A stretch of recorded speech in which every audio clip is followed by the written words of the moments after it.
Hey, welcome in everybody to another edition of the recruiting show. As you can see, Jeffrey's not here with us tonight, but Alan is. We didn't have him on the call-in show. He's back with us. I'm happy to have him. I'm gonna tell you, I'm happy to have you, Alan. I'm happy to be here, Cole. It was unfortunate I couldn't be there. We can't always make it work. Sometimes our schedules have got us taking us in about 10 different ways, but Oh yeah, glad to be here tonight and I guess to be here this morning. yeah. We got to talk about the todays, tomorrows, and Yeah. Tuesdays. You know what I mean when we talk on this show. But definitely looking forward to going over these questions with you, my man. Yeah, I probably can't say the today's, yesterday's. I can't say that as poignantly as Jeffrey would phrase it. Right. So I'm just gonna. We might mess up. I'll just say it like that. It might happen. I like it. But yeah, Zach, Zach helped me hold it down, and I thought we did pretty good. Zach's going to stay in the back tonight. Just going to be me and Alan answering your questions, so the analysis is going to be on point for sure, right? Yes, sir. Absolutely. Before we get into questions, we are going to talk about our sponsor, Rowback, which I'm wearing tonight, right here. Got the Rowback going in place of Jeffrey there. So Rowback Activewear, this is your shirt right here. This is your collared shirt, basically like your game day shirt. This is the one I see on game days, man. There's only one way to describe Rowback. Best fit, best feel. For those who aren't familiar, it's, Rowback's changing the game. Incredibly comfortable activewear. They just released their new licensed game day collection, and it's awesome. Novel polo designs and clean hoodies, quarter zips, some of your favorite schools. Auburn, they have a big line. This is the little Albies right here. You can't see it. You got little Jordan Hare Stadium ones. Those are really cool. Big fan of that. They also have shorts that are perfect for pairing with this kind of stuff. They're comfortable. They have an elastic waistband, great fabric. It's a nice short, as Jeffrey always says, but it has the comfort of an athletic short. So it's interesting. And Rowback has been proudly leading the NIL charge too. So they understand the game today. We'll put it that way. Well, we're not supposed to mention the quarterback from the other side of the state. Quinn Ewers, Caleb Downs, those are some guys that are wearing Rowback and sponsored by it. Make sure you use the code Auburn20. That's AUBURN 20, and you will get 20% off for all new customers. And that is RHOBACK, rowback.com, 20% off all performance polos, shorts with the code Auburn20. All right, Alan, I think I got through that pretty good. What do you think? I liked it, man. And you know what? The best part about it is we don't even have an ad to run for you guys. We don't have a graphic to put up there. Cole is the graphic tonight. Okay. That's right. So all of you watch him pop that collar, wear his Rowback, you guys jump in. I promise you, when you put it on, you wear it one time, you'll never want to take it off. I love this shirt. I wish that I could wear it like, we're not really, I don't wear Auburn stuff, but this shirt right here, I mean, it's perfect. It's stretchy. You can sweat in it. Nobody would ever know it, that kind of shirt. There you go. All right, Alan, let's get into some questions here for recruiting only. I'm sure there will be no football questions. We've never had a football question on the show. That's not true. Question number 1, AU Brian 98. If we miss on Andrew Babalola, would we circle around to another offensive tackle or probably be done with the offensive line? Alan, what do you think? Done? No. I think they're going to continue to turn over rocks. But the big one is obviously the young man out of New Jersey. You have been talking about him for, he's been a target for a long time. And then obviously he committed to Penn State. And communication, I don't know that it ever waned.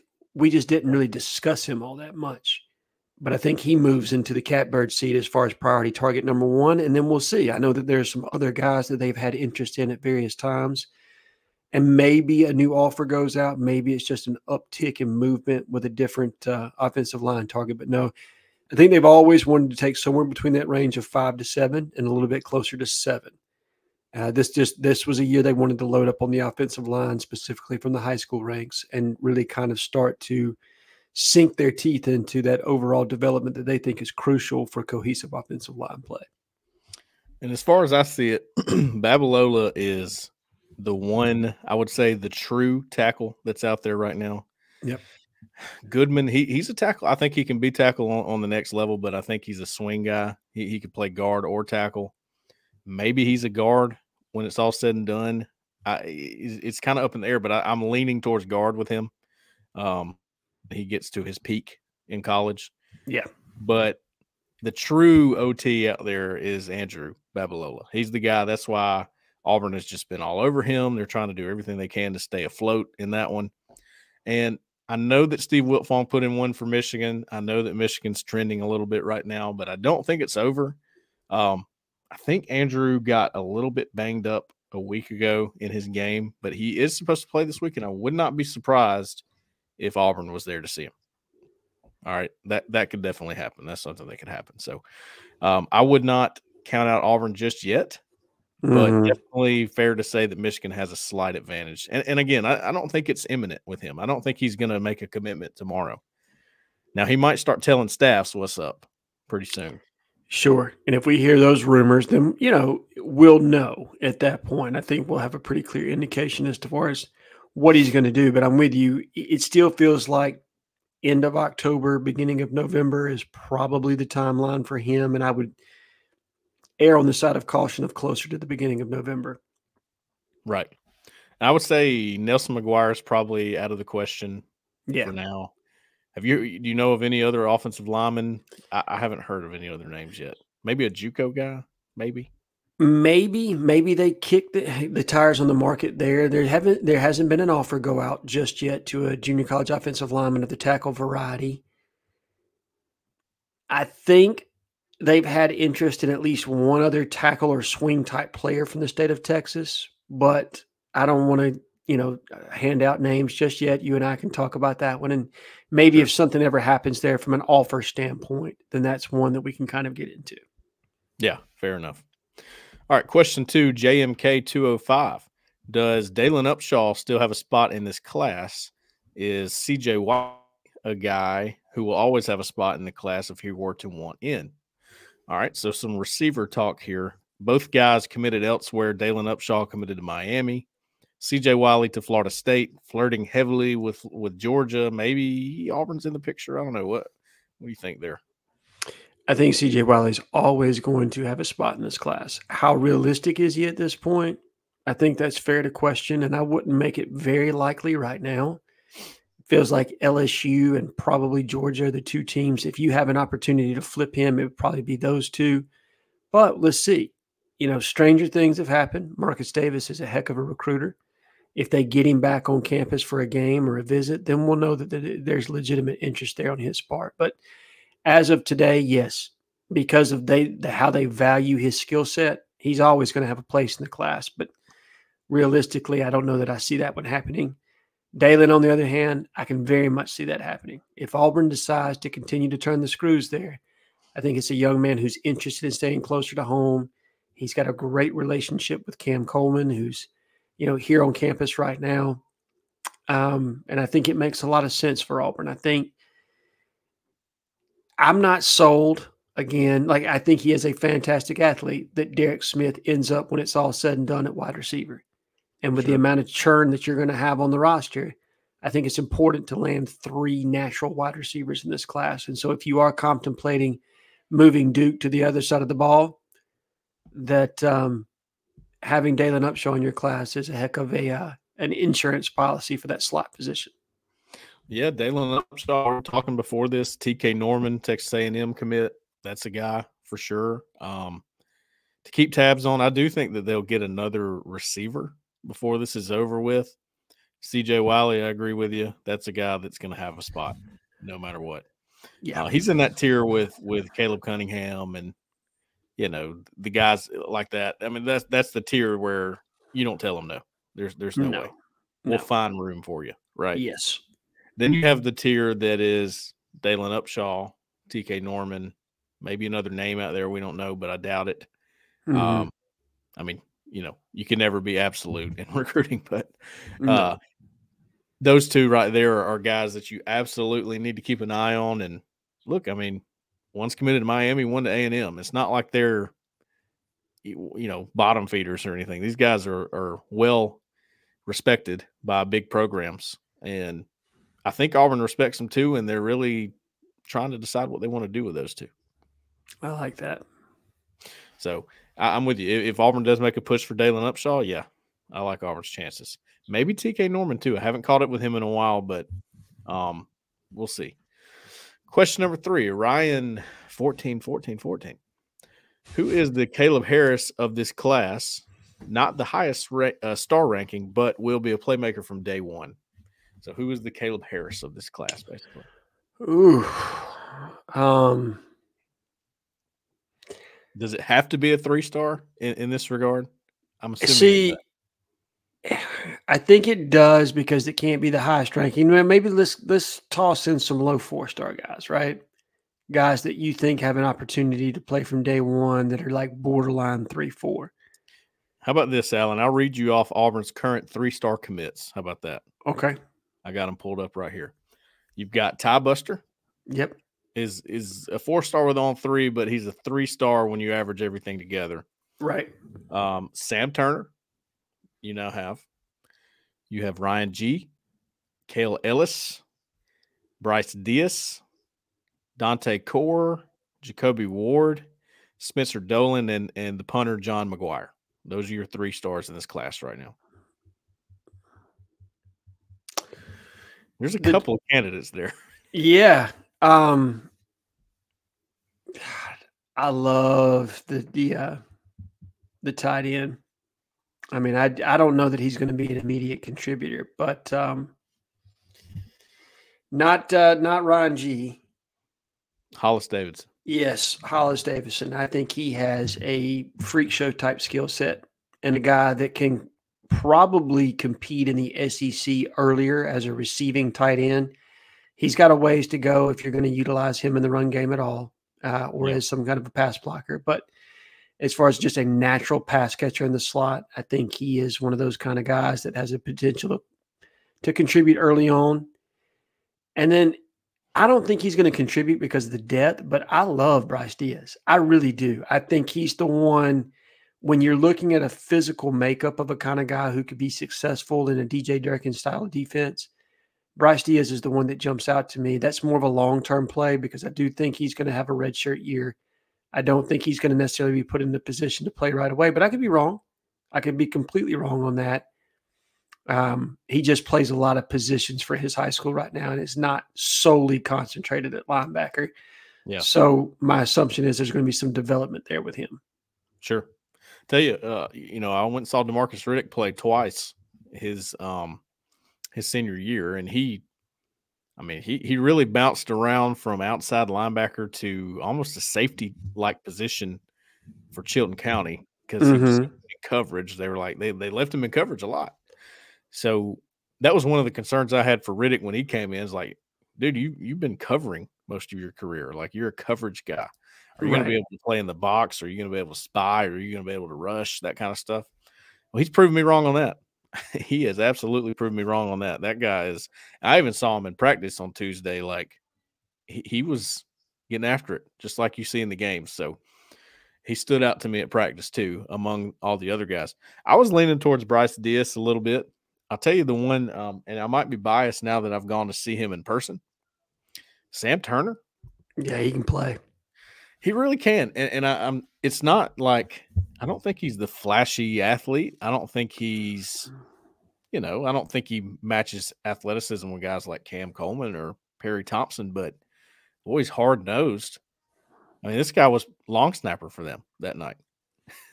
He's just got some Darvin Adams to him, doesn't he? Just smooth, tough, does all the little things that you want out of a wide receiver. And if you can get that kind of contribution out of Sam Turner, I will take a Darvin Adams all day, every day. Oh, yeah. Reliable. And I was trying to find a good comp for him, and I'm not sure what it is. I mean, he did a little bit of everything. When they needed a pass rush, they put him at edge rusher. Right. And he was very good at it. When they got on the goal line, he got it tight end and blocked. He just did whatever they needed him to do. He ends up catching the winning touchdown catch in double OT. So, like, I'm just impressed with Sam Turner, man. I think that he's a guy that will find his way on the field because of how hard-nosed he is and how much he's going to compete. Kind of like Malcolm Simmons in the way that he's done this, right? It's similar to that. So, those I guess that's my pick. Sam Turner's my pick then. Okay. Question number 4. Wardam Don. What is your opinion on Eric Winters and Donovan Starr? Do they both sign with Auburn or flip to someone else? I tell you, I'm concerned with Donovan Starr. I think you should probably be concerned on that one. And even talking to him in person, he's been in an Auburn game recently. I was a little concerned after talking to him. I got the feeling that he's really keeping his options open. Not concerned, but for Auburn's sake, right? Like I think that they probably need to try to, if they are serious about keeping him, it's going to be difficult. I don't disagree, and I think Donovan Starr is a player that's worth fighting for if you're Auburn.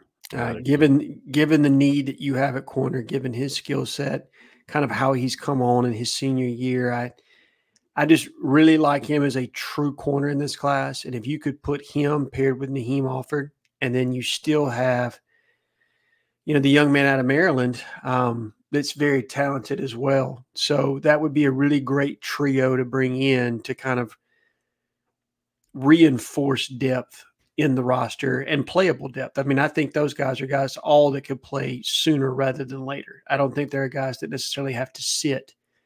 They could be very much like what you're seeing with Auburn this year. And while you'd be young and they'd still make mistakes, you would be extremely talented with the corners that you've got on the roster.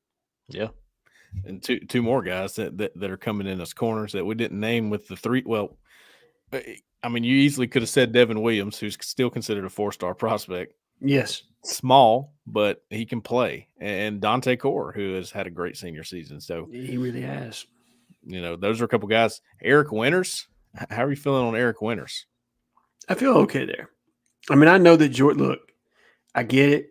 Georgia is Georgia. And so when they start to kind of hone in on a guy, I think Auburn fans, given the way the season's gone at this point, right?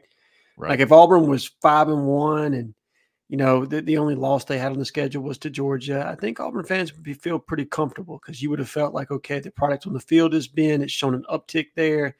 The NIL offer was, the best that he received, which was from Auburn. So all things being equal, Auburn's going to retain him. Well, given what's happened on the field so far, I think people are worried that some of the negative recruiting is going to start, that Georgia's going to kind of sneak back in there with Eric Winters.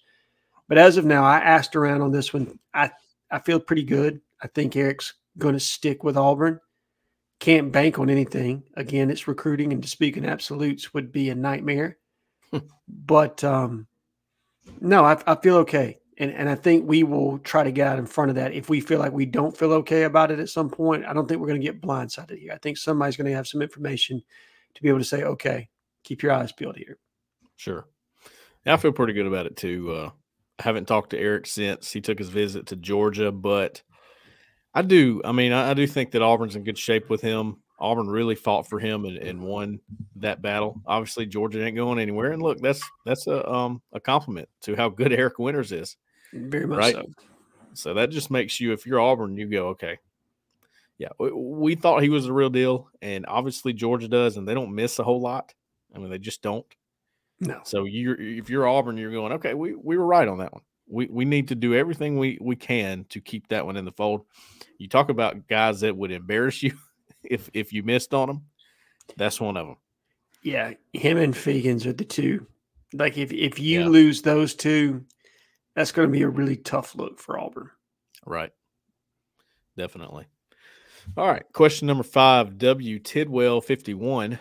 Is there any target that we have slow played that you think we should have put a full court press on? Ooh, I like that question. I'm a fan of that question. We were talking before this, Alan and I, about a guy that we felt they did that to a year ago who is now making plays over at Mississippi State in Mario Craver. Yes. we both agreed. I think you could go back and find shows where we were like, I might take a look at Mario Craver. That guy's really good. I'll give you a name, Alan, and it's almost in the mold of Mario Craver. Sure. He's small. I got it. I can understand why you would not want somebody as small as this guy is. But listen, this is a game now where athletes rule, speed rules, and I just think you need to take shots on some guys that are just certified ballers. And I don't care how big they are or whatever. Peyton Plott over at Auburn High School. Hey, I like that pick. And I don't think Auburn's even recruiting him that much, but is it a guy that, they might regret not recruiting one day? Could be. I mean, that guy's a really good player. I think he deserves a shout out. Anytime you've got a two-sport athlete that shows the hand-eye coordination, balance, and body control that he does, and for those that don't know, watch his basketball highlights. He is absolutely just a fun watch. But on the football field, Cole, I mean, I don't know how fast he really is. But he looks every bit of 4.4 when you watch him, and he's playing against 7A competition. He's not going against slouches here. Right. And just able to create separation for himself, seems to run really clean, smooth routes. I'm with you. I think that's a great pick. I don't even know who his offers are, but the kid has just been dynamic at Auburn. And I believe he played at a small school. He just transferred into Auburn this past year, right? Yeah. I think so. Yeah, he's one. I mean, there's several names to me that are what you would maybe call fringe guys that are you can understand why they're not going after them because of what they have. I mean, they have a good class. Okay, it's not like they're needing to reach for anybody. No, but there's always that guy, right, that gets away from you, and you're like, man, why did Auburn miss that guy? Why? That was some other names that I'm looking at. I would say I'm a big fan of Turbo Rogers, Anthony Rogers, who's committed to Alabama. And I think Auburn likes him, but I don't think Auburn's, do you think Auburn's going after him with the same gusto, I guess, as like an Usman Kroma? I don't get that feel anyway, Cole. Yeah. Another one that we talked about on the pre-show, the Morris kid. Yeah. I mean, I think that DeJuan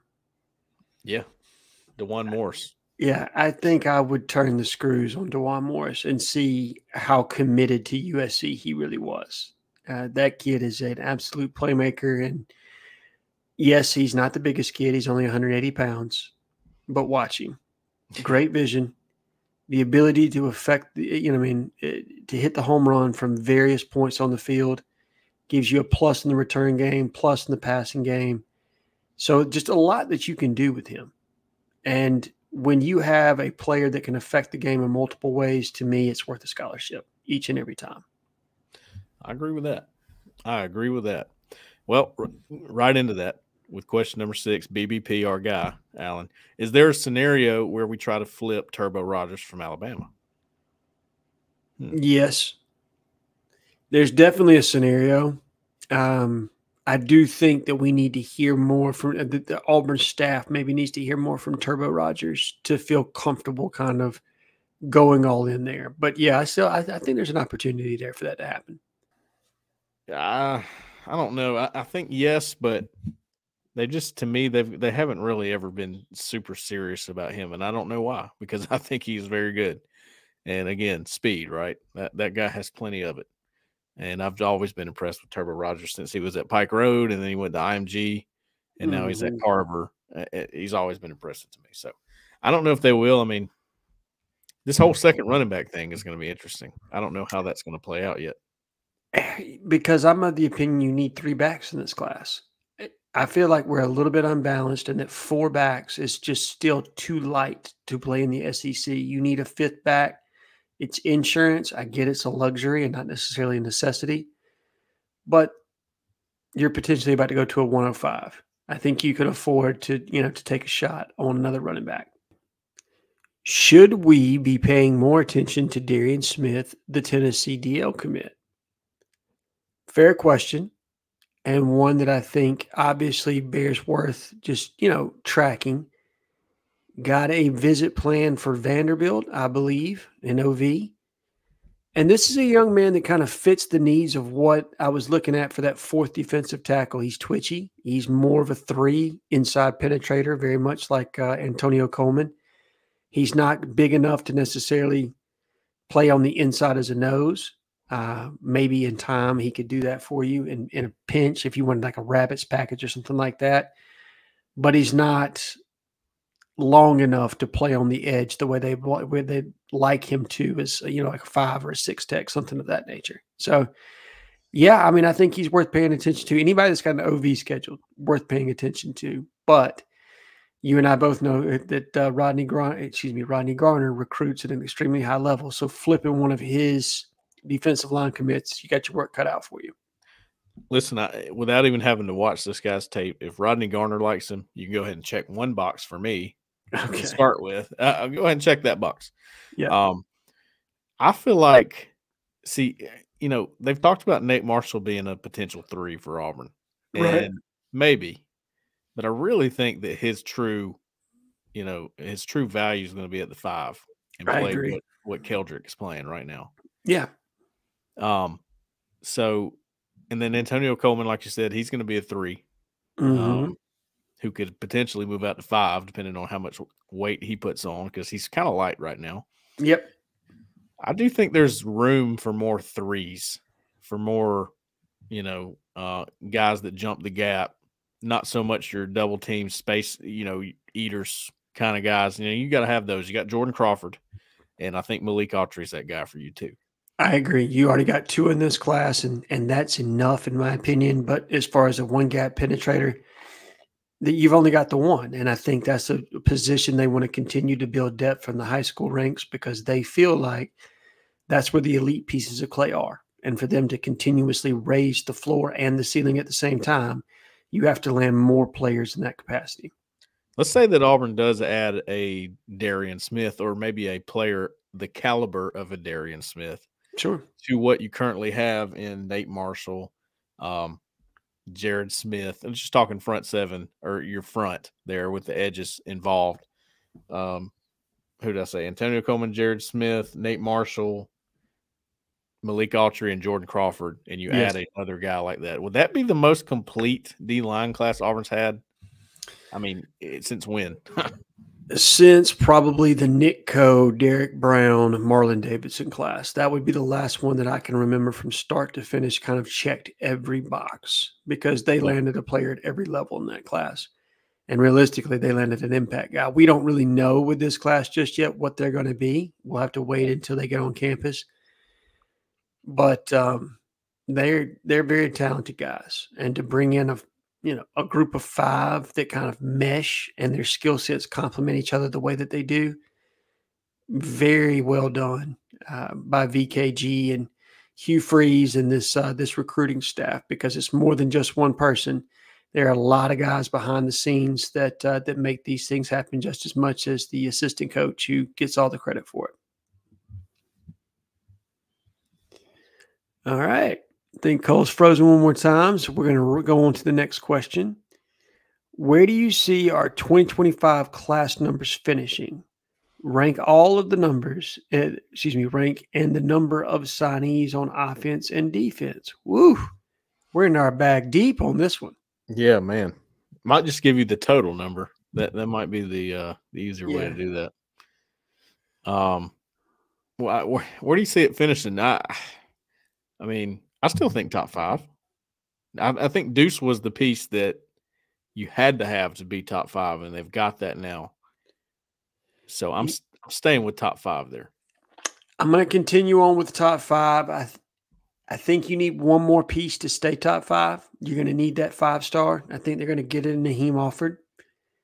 My guess is they'll probably slot right at 5 for your first top 5 class since 2016. So really, really big deal at Auburn, especially if you land Naheem.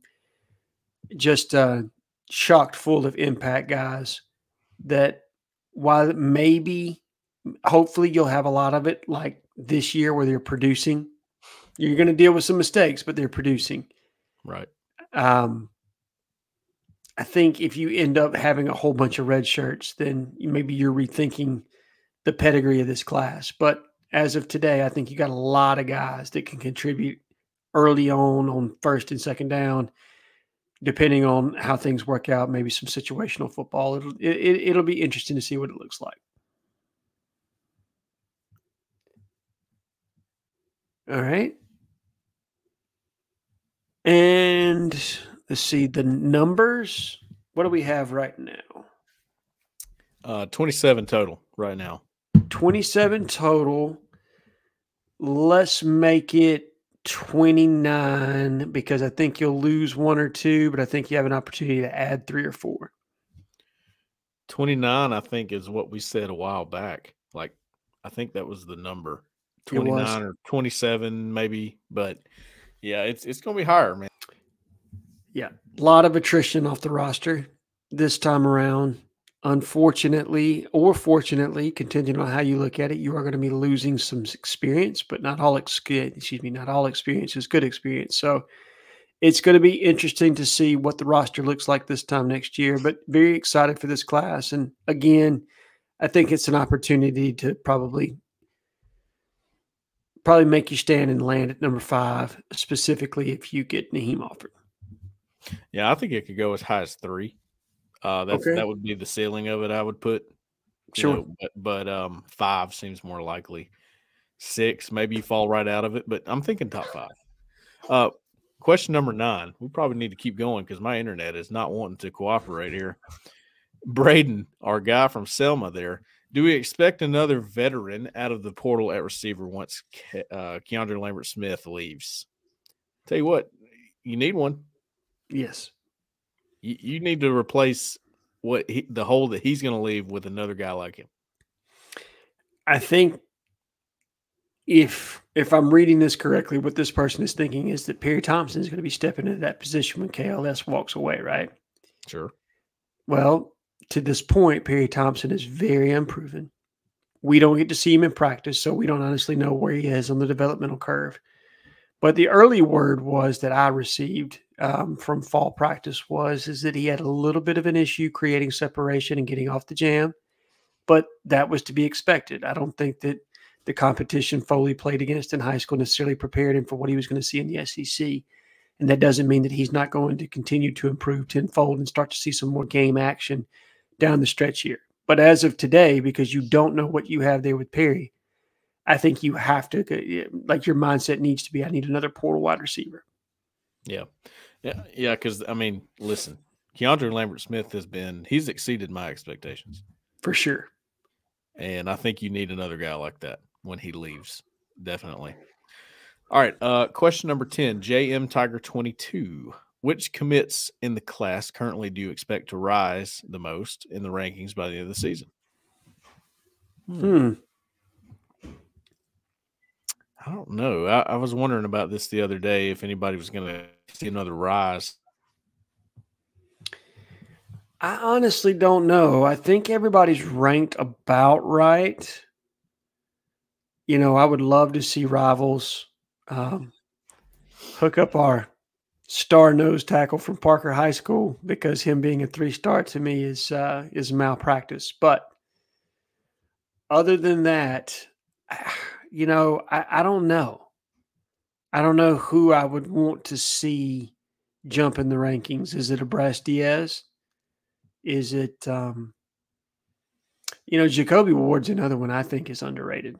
I really do. I think he's a kid that's far better than his actual star ranking because he's a mid 3-star. But what I see on tape is not mid 3-star type of potential. That's for sure. Who was that, Alan? Who were you talking about? I missed it right there. Jacoby Ward. Ooh, I love Jacoby Ward. Big fan of his. Yeah. I'm interested to see what they do with Cale Ellis now that he's reclassified. That's a good pick. That's going to be interesting because he is, he being a center. I mean, you saw how they ranked Connor Lew. I think Connor Lew's pretty good, obviously. Sure. And he was a 3-star. And I really don't think the true centers, they'll probably keep them at 3 stars. It's the way the rankings work. Right. It's understandable. Centers don't typically go in the first round of the NFL or No, they do not. rounds, but they're important. So you got to have guys like that. Cale Ellis, I think, is a guy that could easily get a bump for that reason, but might not because he's a center. Other than that, I don't know. I don't really see anybody else getting like a major bump. But, yeah, that's probably how it's going to be. It's probably going to end up with the guys that are currently your 3 stars will continue to be your 3 stars. And I don't really see anybody dropping either. So it's probably going to be about like it is now. I don't see too much movement happening. Maybe Jared Smith might jump up to a 5-star status. Now, that's one because he's having a heck of a year so far. So you watch that one for sure. Yep. All right. That'll do it for our 10 questions. My internet just barely made it through. Left you hanging a few times there, Alan. Sorry about that. We're going to keep on working on that. But any how about yous for you? I'm going to let you go first, and then I'll close them out, okay? All right, I got 5. 2, 3, 4, 5, yeah. South College. Ooh, good one. Good one.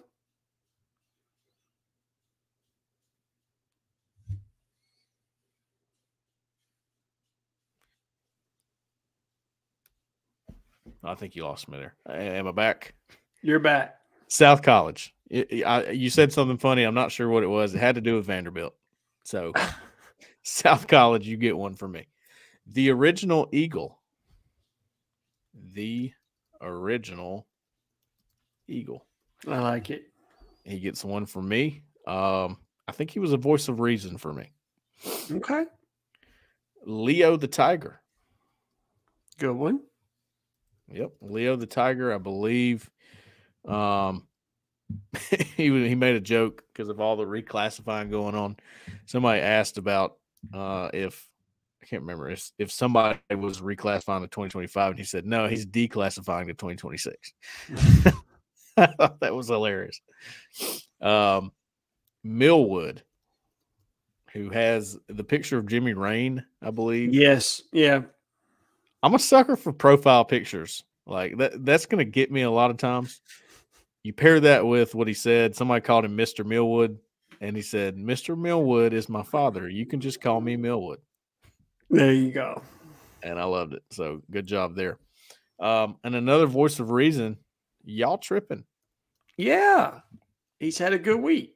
He has. I'm a fan of y'all tripping. So those are my 5. South College, the original Eagle, Leo the Tiger, Millwood, and y'all tripping. Okay. So for me, it's going to be 2. We're going to start off with Mandingo Warrior. I felt like he was doing some encouraging for Malik Autry. Ah, okay. You know, okay. Really liked his take on that. And then Big Boy Foosball. That's my other one. Boy Foosball. That's one of Jeffrey's favorites. Yeah, he's a good one, man. Well, good. But that's it for me, just 2. Good deal. Good deal. Well, look, Alan, a good show. We made it through without Jeffrey, I think. My internet, that's a different story. We'll keep working on that. But good show. Thought we hit some good topics. Recruiting is an interesting time for that right now because Auburn's got 27 commits. Right. Which is kind of wild. We're in new territory there, but still some moves to be made with this class for sure. Interesting. We didn't get anything about Naeem Offord, but yeah, pretty much said all we can say on that until anything happens there. I don't think he's to the liberty of anyone. He can pretty much do whatever he wants until signing day. So that'll do it for us. Appreciate all the questions as always. We'll have Jeffrey back soon. And don't forget Roback. Get your game day attire for Roback. And, we'll catch you next time. For Alan, for Zach, who stayed in the back, and for myself, I will use Jeffrey's sign-off line again. Stay out of that left lane.